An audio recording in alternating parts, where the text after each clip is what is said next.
Alright guys, my apologies if this isn't totally in frame or close enough to do anything with it. I tried portrait intros and it turned to crap, cut off the bottom anyways. So tonight we're looking at the Platatac Peacekeeper rig Mark 5. I think I did the Mark 2 a ways back when I looked at some Oscam stuff. This one obviously not Oscam, but Desert Tiger Stripe, whereas Platatac labels it Desert Tiger Stripe, which may be equally true. But this thing is a pretty full-featured chest rig from the radio GP pockets over here, very much on the sides of the chest rig. Mag pouches up front, little dangler style pouch down here, kind of an awkward little thing. And then some Molly or pals webbing here to choose your own adventure, as well as some internal stuff, which we'll show all that on the table when we get it there. Why do the mags look so goofy? I wanted to show what would fit in here. So we've got the 25 round 308 mag, which obviously is not the most ideal thing in there. Double 5.56, and then I wasn't loving 2 AK mags in here, but it'll fit a single AK mag. This is a 20 rounder, but it should fit the 30 rounders just fine.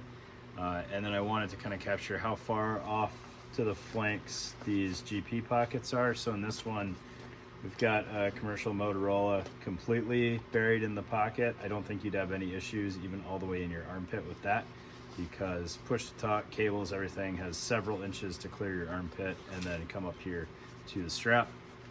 On this side, we've got a 152 in the pocket. You can just barely see the components peeking out of the top of that thing. So even that one, depending on the orientation of the radio, your antenna is going to come up kind of just in front of your armpit, and then your push to talk is going to be a little bit cattywampus from that. But you can obviously flip the radio either direction and make that work out just fine. As far as where this would ride over body armor, it's going to bring everything out just a little bit more. But these kind of voids here are going to allow that to wrap around the plate pretty well, and your radios will still tuck more or less up under your armpits.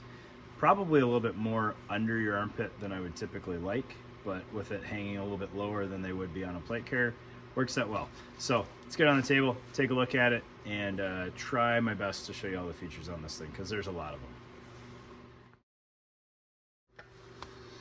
Alright guys, if you are looking for a one-stop beginner setup, I don't want to say beginner setup, because I think a lot of the considerations that would go into utilizing this thing are not necessarily beginner things. But if you're looking for a one-stop, complete, fully assembled chest rig at a pretty affordable price, I don't think you can go wrong with Platatac. Now, I should preface that it is made offshore even for Australia, which is, fun fact, if you're in Australia, offshore is anywhere other than Australia. It is made in Asia. I've had good luck with Platatac stuff. I think it's well done. A lot of the times I will only go to Platatac for things that only they make, which is not an extreme number of things, but I think this is a good example. All right, this is a layout that typically you would only get in a complete fixed pouch chest rig in a split front design. Most closest-ish thing, kind of the old LBT, what is it, 1961, with the dual, large radio pouches and some built-in mag pouches. I don't know, maybe that's a stretch to call that the closest thing out there. There's a lot of things that are similar these days. Okay, so what do you get? You get 3 double mag pouches up front. These are done, in my opinion, better than the previous generation that I'm familiar with anyways. So we've got double M4 mags, just 30 round P mags in this side pocket here. Get those out of the way. Single 25 round 308 with the Ranger plate, so an obnoxiously tall magazine. And then I've got a single 20 round AK mag over here. I tried fitting 2 AK mags in there. I wasn't a huge fan of that, but I don't know. Take it or leave it on that. Each of these mag pouches has a removable lid, and you can get a lot more height out of the flap if you need to. The Velcro goes all the way up in the back, and right now these are anchored about as far down in there as they can. They have a little bit of a taper to them, which I appreciate. Velcro on the front is unneeded in my opinion, but just a little bit of branding there. And then these have shot cord retention on them, so you can dial in the tension if you don't want to use the flaps, because they are fully removable. You can also tuck them in behind themselves, which I did a lot on my old Platatac chest rig because they were not removable, and I was using it with some airsoft AK mags, so I didn't like the flaps on those. Okay, so that's the mag pouches there. They work. They're nothing wild with them, just good functioning mag pouches.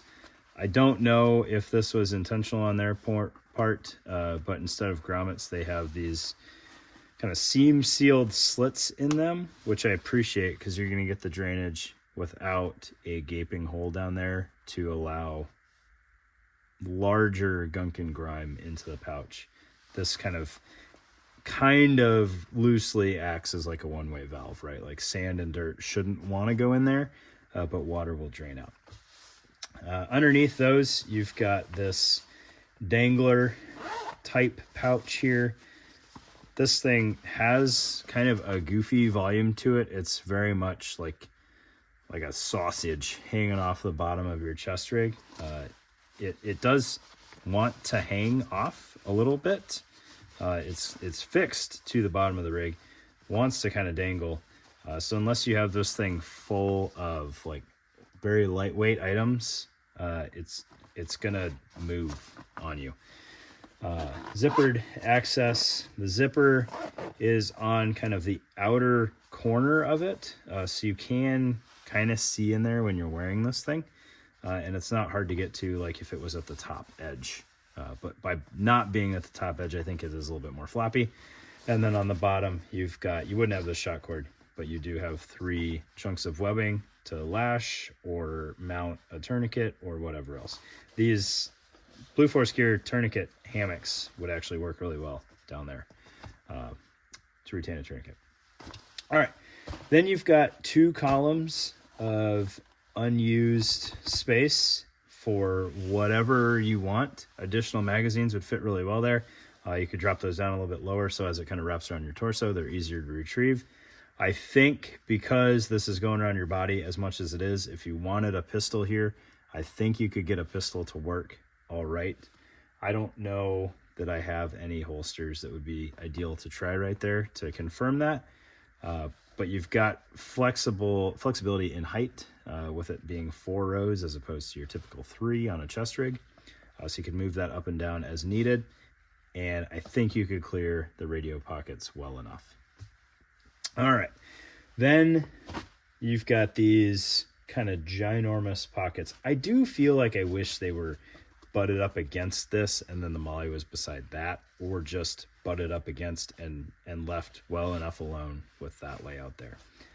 These pouches can do a lot, have a lot of space, and depending on what you put in there, I can see these things getting a little unruly. So let's kind of start external and work our way in. So you've got 2 columns by 2 rows of pals webbing on the sides.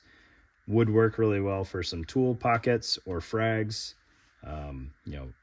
flashbangs, a smoke, single like pistol cell, flashlight, multi-tool type things. You also have that on the external face there. So again, I think you could move these in and have good enough luck there.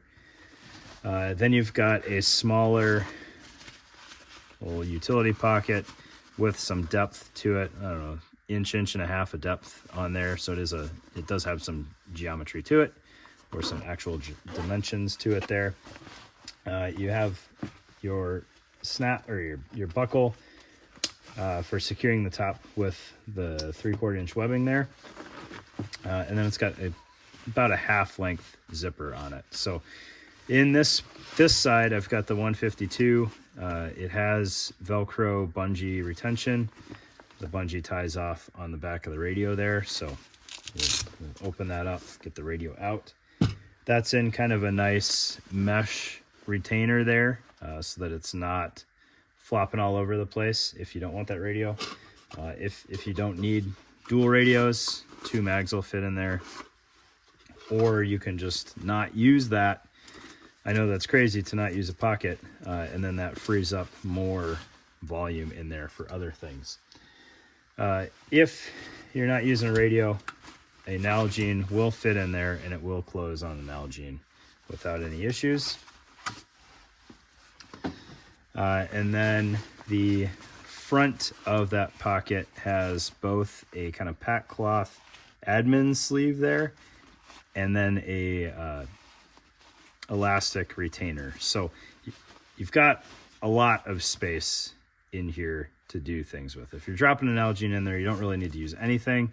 If you're dropping a mag and a radio, then you've got some organization there. And again, you can either zip that all the way up, or you can bring your dual zippers up to the top, throw this over it, and that leaves you room for antennas to come out. This side doesn't really matter. Commercial Motorola, this is an XCS 2500, fits right to the top of that mesh pocket there, so swimming in there, plenty of room for other activities. And then let's look at the back real quick, and we'll call this thing good. You've got a large Velcro closed pocket. This one has a zipper insert, which I'm almost positive is not stock, but I couldn't find a label on it. Works out really well in this thing. Velcro closure is going to work out just as well, just not quite as quick. And then on the wings here, you've got a stretch pocket with bungee retention on the top. Just to show you, a 152 in there will fit pretty good. It's going to ride a little bit taller because it doesn't go down quite as far as that pocket, which may work out in your favor. The Motorola would absolutely be swimming in there. So 152 if you want. Otherwise, I would just keep that for some flat stuff. And then on the bottom, you've got Velcro behind this pocket. Really good Velcro, which I can only assume you would use to hang an additional dangler off of that if you wanted to. I don't think it is a pass-through, which is probably why I'm struggling to open this thing. God, that's a lot of Velcro. Can't figure out how far up that goes. Let's see here. It does not pass through, but the Velcro goes up here. That is a ton of Velcro to mount whatever you might want to mount on there. And then the straps are nothing to write home about at all. It's a very basic X harness, alternating webbing and elastic there for any kind of retention. Could go significantly higher on the harness. That would be great. And then you've got this goofy giant webbing pass through so that you can run your X harness through itself. But there you go. Platatac Peacekeeper Mk5. Go check it out. I don't know what all patterns are available in. I don't know the exact price. I think it's around $250. That's probably on the high end. But this one will also be on the garage sale page. Thanks, guys.